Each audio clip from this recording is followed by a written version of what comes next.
नमस्कार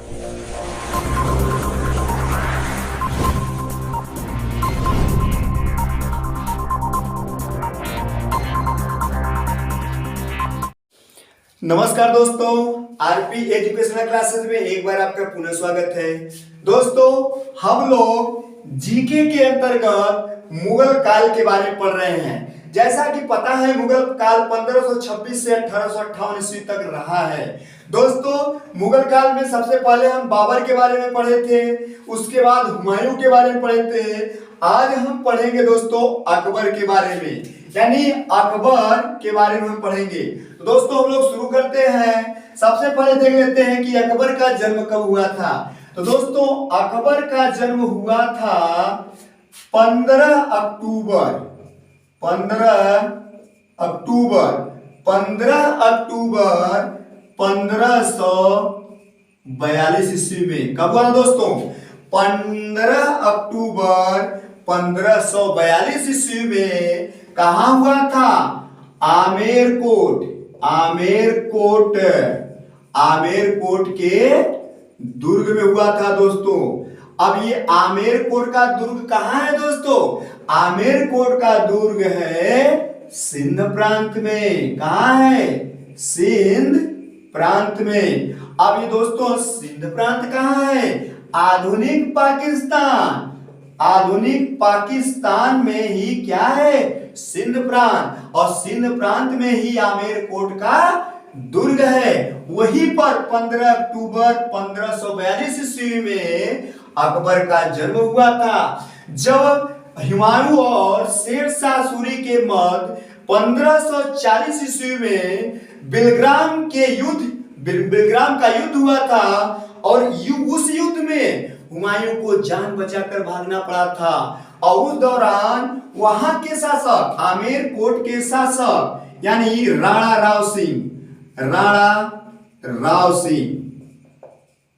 राव सिंह ने हुमायूं को शरण दिया था। और उसी समय जब वह दिल्ली से निर्वासित जीवन व्यतीत कर रहा था, तो अपनी पत्नी हमीदा बानो के साथ वह आमेरकोट के दुर्ग में रह रहा था। और उसी दौरान 15 अक्टूबर 1542 ईस्वी में अकबर का जन्म हुआ था दोस्तों। और अकबर का जन्म हुआ था, जैसा कि जानते हैं, अकबर के पिता का नाम हुमायूं था और माता का क्या नाम था? हमीदा बानो बेगम था। और उसके दादाजी कौन थे? अरे भाई, मुगल काल के संस्थापक बाबर, जहरुद्दीन बाबर उसके दादाजी थे। और उन्होंने ही 1526 ईस्वी में मुगल काल की नींव रखी थी। दोस्तों, अब हम देख लेते हैं कि अकबर ने अपना जीवन कैसे व्यतीत किया। यानी दोस्तों, अकबर का जीवन संघर्षों से भरा था, क्योंकि अकबर के पैदा होने के 13 वर्ष बाद यानी हुमायूं की क्या हो गई थी? यानी हुमायूं की मृत्यु हो गई दोस्तों। और जब हुमायूं की मृत्यु हुई, उसकी उम्र कितनी थी? 13 वर्ष थी। और 13 वर्ष की अवस्था में ही 1556 ईस्वी में अकबर का क्या हुआ था? राज्याभिषेक हुआ था। राज्याभिषेक, चूंकि उसकी उम्र बहुत छोटी थी, इसलिए इसकी सुरक्षा की जिम्मेदारी किसके कंधों पर सौंपी गई? बैरम खां के। किसके कंधों पर सौंपी गई? बैरम खां के कंधों पर सौंपी गई दोस्तों। और बैरम खां ने अकबर और हुमायूं के साथ अनेक युद्धों में भाग लिया और उस पर सफलतापूर्वक विजय प्राप्त की। दोस्तों, बैरम खां ने यानी 1556 से उसके संरक्षक की भूमिका निभाई। और उस दौरान यानी अकबर के दरबार के यानी कुछ चापलूस व्यक्तियों ने अकबर का कान भरना शुरू किया। और अकबर ने 1560 ईस्वी में, कब दोस्तों? 1560 ईस्वी में उसे संरक्षक के पद से हटा दिया और उसे मक्का हज के लिए यानी मक्का हज के लिए जाने का आदेश दिया। और दौरान 1560 ईस्वी में ही अकबर ने ही यानी रास्ते में उसकी हत्या करवा दी थी। दोस्तों उसके बाद हम देख लेते हैं कि अकबर किन किन युद्धों को लड़ा और उसमें उसे सफलता मिली कि असफलता मिली। देख लेते हैं दोस्तों,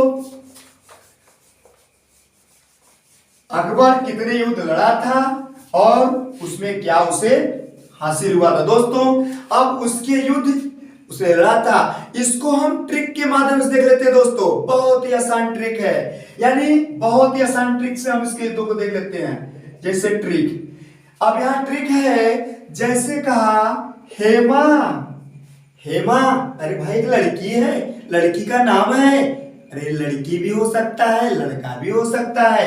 हेमा, उसके बाद क्या, पानी, हेमा पानी मांग, हेमा पानी मांग। उसके बाद गुजरा, गुजरा, हेमा पानी मांग गुजरा। महाराणा हल्दी, महाराणा हल्दी, हेमा पानी मांग गुजरा महाराणा हल्दी। अब दोस्तों यहां पर हेमा दिया है, अब हेमा से क्या हो जाएगा, हेमा से हो जाएगा हेमू, क्या हो जाएगा, हेमू, क्या हो जाएगा दोस्तों, हेमू।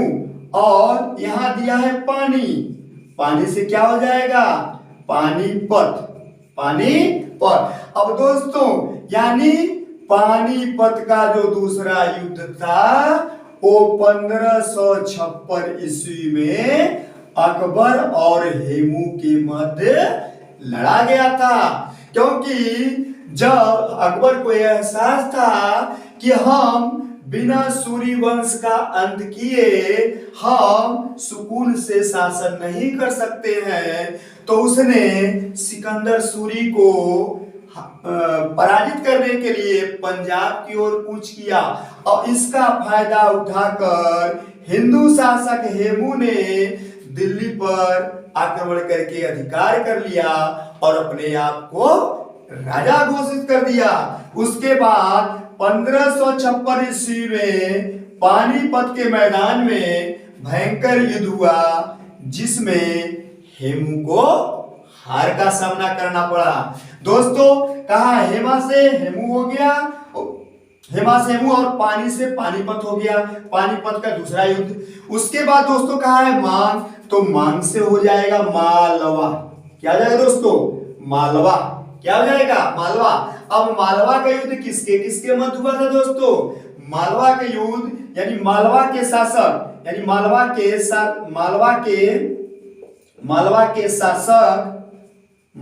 शासक और अकबर के सेनापति बैरम खां के मध्य हुआ था। इसमें मालवा के शासक की हार हुई थी। उसके बाद हो गया दोस्तों गुजरात, गुजरात का मतलब हो गया गुजरात, क्या हो गया दोस्तों, गुजरात। अब गुजरात का युद्ध, गुजरात मालवा के युद्ध दोस्तों देख लेते हैं। मालवा का युद्ध कब हुआ था, 1562 ईस्वी में। कब हुआ था, 1562 ईस्वी में। और गुजरात का युद्ध कब हुआ था दोस्तों, 1572 ईस्वी में। गुजरात के शासक और अकबर के मध्य हुआ था, उसके सेनापति मान सिंह के मध्य हुआ था, जिसमें अकबर की विजय हुई थी।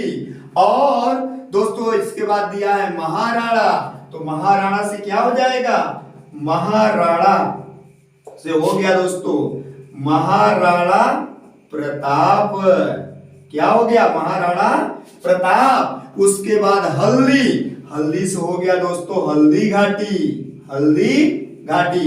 अब हल्दी घाटी का युद्ध दोस्तों, हल्दी घाटी का दोस्तों युद्ध 1576 ईस्वी में यानी महाराणा और अकबर, महाराणा प्रताप और अकबर के बीच हुआ था। दोस्तों इस युद्ध में यानी विद्वानों यानी इतिहासकारों के बीच में ही क्या है, बहुत बड़ा मतभेद है। कुछ विद्वानों का मानना है कि इस युद्ध में अकबर की हार हुई थी और राणा प्रताप की विजय हुई थी, और कुछ का मानना है कि राणा प्रताप की हार हुई थी, अकबर की जीत हुई थी। लेकिन ज्यादातर इतिहासकारों का मानना है कि इस युद्ध में राणा प्रताप की हार हुई थी और अकबर की जीत हुई थी। दोस्तों अकबर के दरबार में 9 रत्न थे और 9 रत्न कौन कौन थे उसे भी देख लेते दोस्तों, हम उसे भी देख लेते हैं। अकबर के दरबार के 9 रत्न कौन कौन थे हम लोग देख लेते हैं दोस्तों, एक ट्रिक के माध्यम से देख लेते हैं दोस्तों, यानी एक ट्रिक के माध्यम से देख लेते हैं। ट्रिक क्या है, यानी उस समय के शासक अरे भाई बात बात में खा लेते थे। जैसे ठंडी का मौसम है, अरे भाई थोड़ा बनाओ, थोड़ा कुछ गर्मा गर्म बनाओ। और गर्मा गर्म बनाने के लिए क्या चाहिए, अरे भाई मसाला कौन सा मसाला, अरे भाई MDH मसाला। मतलब बात में लोग क्या खा लेते थे, MDH मसाला खा लेते थे। ये हमारा ट्रिक क्या है दोस्तों, बात में खाते थे क्या, MDH मसाला। अरे भाई अकबर के जो नवरत्न थे वो बात में ही क्या करते थे, आज कुछ गर्मा गर्म हो जाए उसके लिए मसाला चाहिए, कौन सा, MDH मसाला। दोस्तों हम देख लेते हैं, तो बी से क्या हो जाएगा, बी से हो जाएगा बीरबल। क्या आ जाएगा दोस्तों, बी से बीरबल हो जाएगा। उसके बाद ए से क्या हो जाएगा दोस्तों, अबुल फजल। उसके बाद टी से क्या हो जाएगा भाई, टी से क्या, अरे वही जो तान लेते थे बात में और लोग झूमने लगते थे, अरे भाई अपने तान से, कौन, तान से। उसके बाद फिर बी आ गया।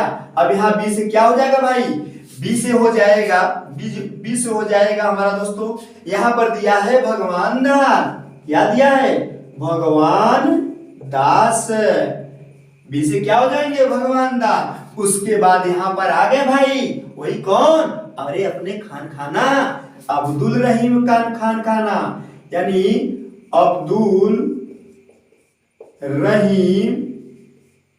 अब्दुल रहीम खान खाना। उसके बाद टी से कौन आ गया भाई, अरे वही जो खड़गधारी, जो तलवार चलाने में माहिर थे, अरे भाई अपने टोडरमल। कौन थे, टोडरमल। उसके बाद आ गए भाई अपने मसाले पे यम से क्या हो गया भाई, यम से अरे हमारे राजपूत शासक कौन थे, अरे मान सिंह हो गए भाई। उसके बाद हो गया डी। अब डी से क्या हो गया, डी से हो जाएगा दो प्याजा मुल्ला। और उसके बाद यच से कौन हो जाएंगे भाई, हकीम हक्काम। दोस्तों ये उनके नवरत्न थे, यानी बीरबल क्या थे, बीरबल नवरत्नों में सबसे चालाक और समझदार व्यक्ति थे। दोस्तों अकबर ने हिंदुओं और मुसलमानों को एक करने के लिए, सामंजस्य बिठाने के लिए एक धर्म चलाया था, उसका नाम था दीन ए इलाही। क्या नाम था, दीन ए इलाही। अब ये दीन ए इलाही, दोस्तों यहाँ क्यों दीन ए इलाही के बारे में बात कर रहा हूं, क्योंकि इस धर्म को अपनाने वाला पहला और अंतिम हिंदू शासक कौन था, अरे भाई अपने बीरबल थे। बीरबल ही पहले हिंदू शासक थे और अंतिम हिंदू शासक थे जिन्होंने दीन ए इलाही धर्म को अपनाया था। और दीन ए इलाही का मतलब क्या होता है दोस्तों, यानी दीन ए इलाही का मतलब होता है कि अल्लाह महान है, लेकिन दूसरे शब्द में यह भी कहा जाता है कि अल्लाहू अकबर, मतलब अल्लाह कौन है, अकबर है। दोस्तों अबुल फजल ये कौन थे, अबुल फजल, यानी अबुल फजल जो थे, यानी आइन ए अकबरी की रचना किए थे, यानी आईने अकबरी की रचना कौन किया था, अबुल फजल ने किया था। दोस्तों इस सब चीजों को ध्यान से रखिएगा। इन्हीं से हम क्या करेंगे, इन्हीं में से हम क्वेश्चन पुट अप करेंगे और हम आप मिलकर के क्या करेंगे, उनका उत्तर तलाशेंगे। उसके बाद भाई कौन थे, अरे तानसेन अपने। तानसेन क्या है, अरे यही तो बीड़ा के धुन पे सजाते थे, महफिल सजाते थे। और ये क्या थे, ये संगीतकार थे। कहाँ, अकबर के दरबार के। और दोस्तों ये भगवान दास, भगवान दास कौन थे, भगवान दास दोस्त थे यानी राजपूत राजा, यानी भारमल के पुत्र थे। और भारमल को युद्ध में अकबर ने पराजित किया था। उसके बाद भगवान दास को अपने पास ही रख लिया था। अब अब्दुल रहीम खान खाना कौन थे, अरे दोस्तों अब्दुल रहीम खान खाना थे बैरम खान के पुत्र, जो अकबर के संरक्षक थे। और अब्दुल रहीम खान खाना जी ने यानी अकबर के दादा बाबर की जो जीवनी थी बाबरनामा, उसका फारसी में अनुवाद किया था। और टोडरमल कौन थे दोस्तों, ये टोडरमल थे, ये वित्त मंत्री थे। मतलब उनकी जो राजस्व व्यवस्था थी, राजस्व व्यवस्था की देखभाल कौन करता था, टोडरमल। किसके दरबार में, अकबर के दरबार में। और मान सिंह कौन थे, ये राजपूत शासक थे दोस्तों। और अकबर ने इन्हें अपने पास सेनापति के रूप में रख लिया था। ये दो प्याजा मुल्ला और हकीम हक्कानी, ये दोनों राज दरबारी कवि थे अकबर के दरबार के। दोस्तों अब हम देख लेते हैं कि अकबर की मृत्यु कब हुई थी। तो अकबर की मृत्यु हुई थी दोस्तों 27 अक्टूबर 1605 ईस्वी को। दोस्तों 27 अक्टूबर 1605 ईस्वी को हुई थी। दोस्तों अब इनसे ही संबंधित हम कुछ प्रश्न को उठाते हैं और हम और आप मिलकर के उसका उत्तर तलाशते हैं। दोस्तों जो पहला क्वेश्चन है वो है कि अकबर दिल्ली का शासक कब बना। दोस्तों अकबर दिल्ली का शासक यानी 1556 ईस्वी बना था। 1556 ईस्वी में यानी हुमायूं के मृत्यु के पश्चात जब अकबर 13 वर्ष का था तब वह दिल्ली का शासक बना था। और उसके संरक्षक उसमें कौन थे, बैरम खां थे। दोस्तों पानीपत का दूसरा युद्ध कब लड़ा गया। पानीपत का प्रथम युद्ध बाबर ने लड़ा था इब्राहिम लोदी और 1526 में।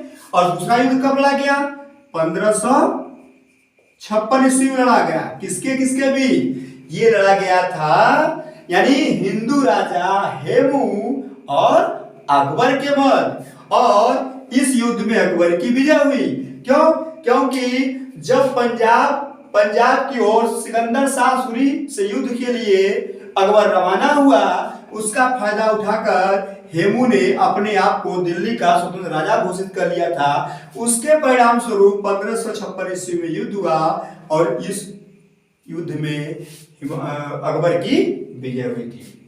अगला क्वेश्चन है दोस्तों, हल्दी घाटी का युद्ध कब लड़ा गया था। दोस्तों हल्दी घाटी का युद्ध महाराणा प्रताप और अकबर के मध्य लड़ा गया था। और ये कब लड़ा गया था, 1576 ईस्वी में लड़ा गया था। दोस्तों 1576 ईस्वी में इस युद्ध में भी माना जाता है कि अकबर की ही विजय हुई थी, लेकिन कहीं कहीं ये मिलता है कि इसमें राणा प्रताप की विजय हुई थी। लेकिन ज्यादातर लोगों का मानना है कि हल्दी घाटी के युद्ध में अकबर की ही विजय हुई थी। दोस्तों अगला क्वेश्चन है, दीन ए इलाही धर्म किसने चलाया था। दोस्तों दीन ए इलाही एक धर्म चला था जिसको अकबर ने चलाया था।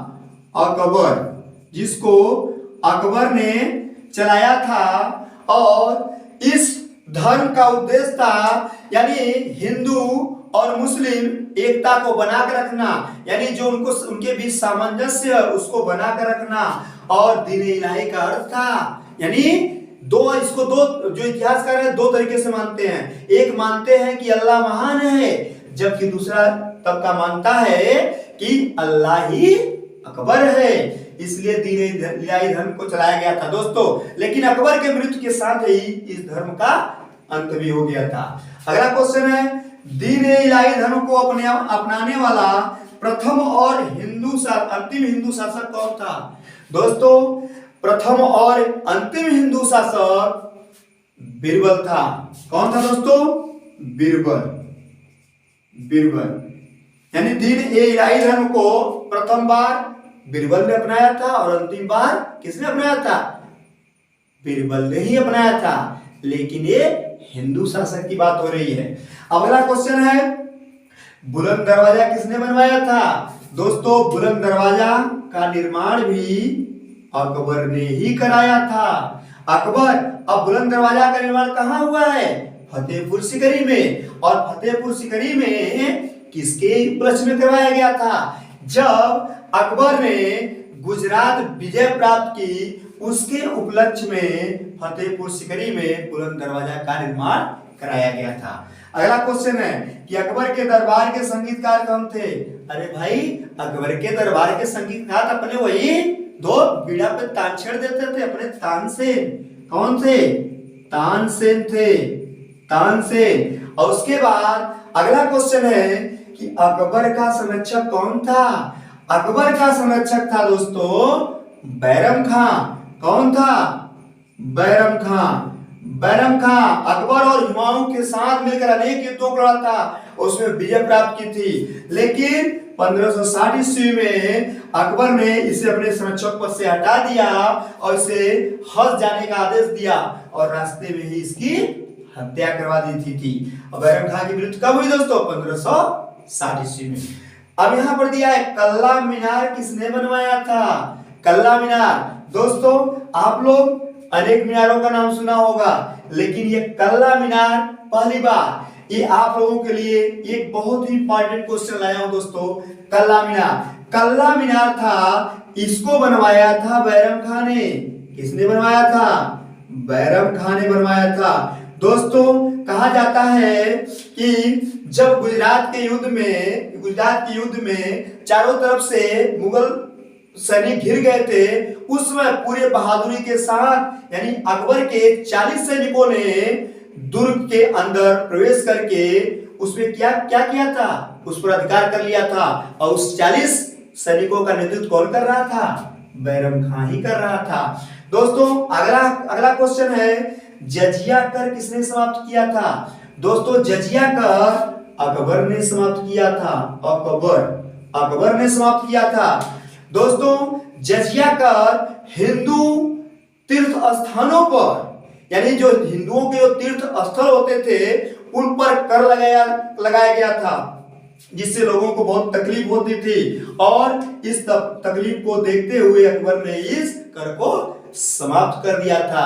लेकिन यानी इसके तीव्र विरोध हुआ और इसके परिणाम स्वरूप इसे 1560 ईस्वी में पुनः लागू करना पड़ा था। अगला क्वेश्चन है दोस्तों, खुली टकसाल की व्यवस्था किसने की थी? खुली टकसाल की व्यवस्था दोस्तों अकबर ने की थी। किसने की थी? अकबर ने की थी। दोस्तों खुली टकसाल होता क्या है? अकबर ने अपने शासन के दौरान तांबे, चांदी और सोने के सिक्कों को चलाया था और जो अपनी हैसियत रखता था तांबे के सिक्कों को बदल करके वह सोने के सिक्कों को ले जाता था। यानी जो मुद्राएं होती थी उन्हीं को हम क्या कहते थे? उस दिनों क्या कहा जाता था? टकसाल कहा जाता था। दोस्तों अगला है, अकबर ने आगरा शहर का नाम क्या रखा? दोस्तों आगरा शहर का नाम अकबर अपने समय में आगरा का नाम रखा था क्या? अकबराबाद। अकबराबाद रखा था दोस्तों। और उसके बाद आईने अकबरी की रचना किसने किया था? आईने अकबरी, जिसमें अकबर के जीवन गाथा को लिखा गया है, उसके युद्धों के बारे में लिखा गया है, उसके संघर्षों के बारे में लिखा गया है और उसे लिखने वाला था अबुल फजल, जो अकबर के दरबार के नौरत्नों में से एक था। अगला क्वेश्चन है कि अकबर का मकबरा कहाँ स्थित है? दोस्तों अकबर का मकबरा स्थित है सिकंदरा में स्थित है दोस्तों। और अकबर के मकबरे को, दोस्तों यहां से एक क्वेश्चन मैं आप लोगों को और बता रहा हूं कि अकबर के मकबरे को यानी एक हिंदू राजा राम ने लूटने का प्रयास किया था लेकिन उसके सेनापति अबुल फजल ने बड़ी बहादुरी के साथ उसको असफल कर दिया था। लेकिन जब धीरे धीरे अकबर की स्थिति या स्वास्थ्य कमजोर हुआ, उसका फायदा उठा करके जब अबू फजल की स्वास्थ्य कमजोर हुआ तो उसका फायदा उठा करके राजा राम ने पुनः सिकंदरा में आक्रमण करके उसके कब्र को खोद करके उसके अस्थियों को निकाल करके क्या किया था, जला दिया था। अगला क्वेश्चन है दोस्तों, अकबर के मकबरे के प्रवेश द्वार को क्या कहा जाता है? ये दोस्तों आप लोगों के लिए नया क्वेश्चन होगा, नया क्वेश्चन है दोस्तों। अकबर के मकबरे के प्रवेश द्वार को क्या कहा जाता था? यानी सुलह ए कूल, क्या कहा जाता है दोस्तों? सुलह ए कूल कहा जाता है। दोस्तों अगर अकबर से संबंधित अगर ये वीडियो पसंद आए तो सब्सक्राइब करिएगा, शेयर करिएगा, लाइक करिएगा, ताकि मुझे भी मोटिवेशन मिले और उसके परिणाम स्वरूप मैं ऐसे अनेक वीडियो को बनाता रहूं और आप लोगों के ज्ञान वर्धन करता रहूं।